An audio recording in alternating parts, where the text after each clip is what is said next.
When did you know, though, that you could actually, like you had talent for being an athlete? Like that you could have played, you played college baseball. Right? I remember when we were making Bull Durham, because sports is something you don't project. I could have been. And because anybody that's played, I never played Division I anything. I wasn't the best player in my high school.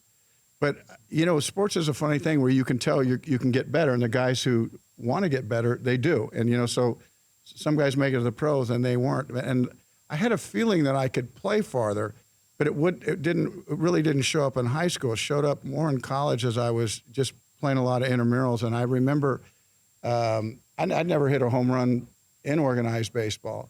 Pitched a lot of games, never hit a home run. But when we were working out for Bull Durham, I'm like at 27. And we interviewed so many athletes because we made up 4 teams.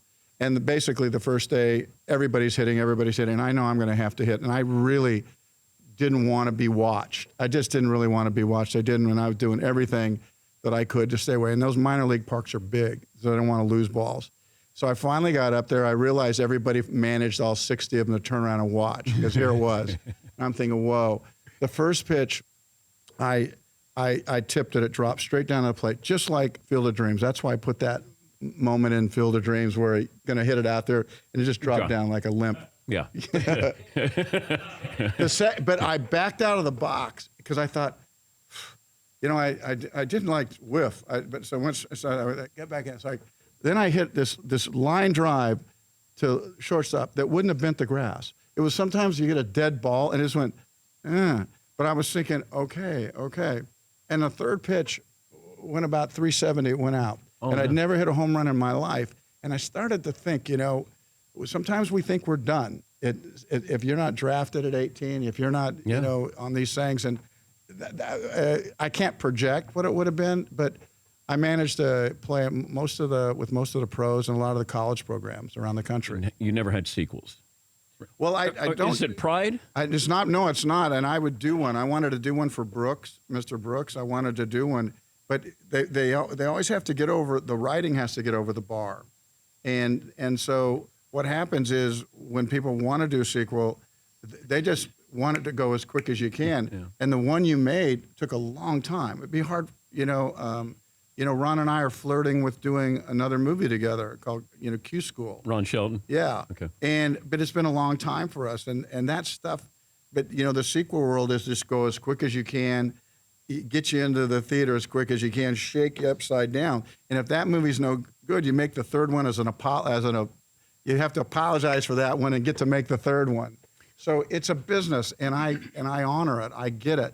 But it hasn't fit into me, and actually it's not prideful about it at all. It was good business to do that.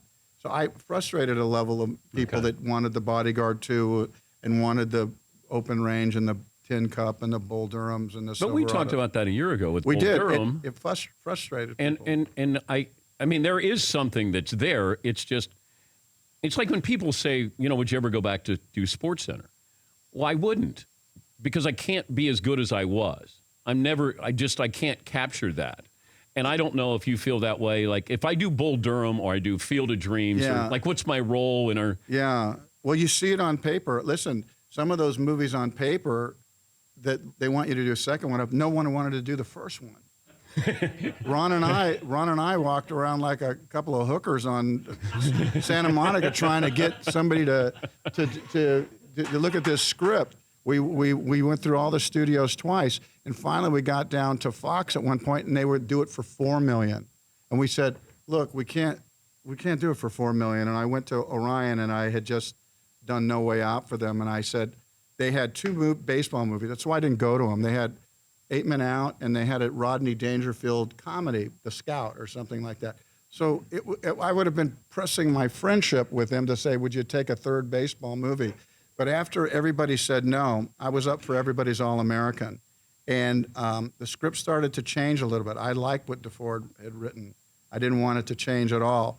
And it began to morph a little bit.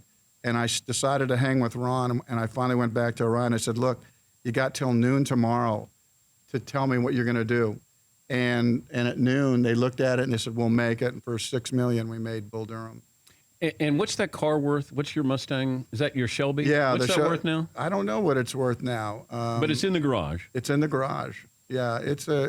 I never let go of it. Do the boys What's that? do the kids get to drive it? Yeah, it's like a go-kart, so it almost never makes a trip home. It goes out, and then the automobile comes, and then I'm on the side of the road, and people are wanting autographs. It doesn't work for me anymore. For more Dan Patrick Show, tune to Audience Channel 239 on DirecTV or download the Dan Patrick Show app.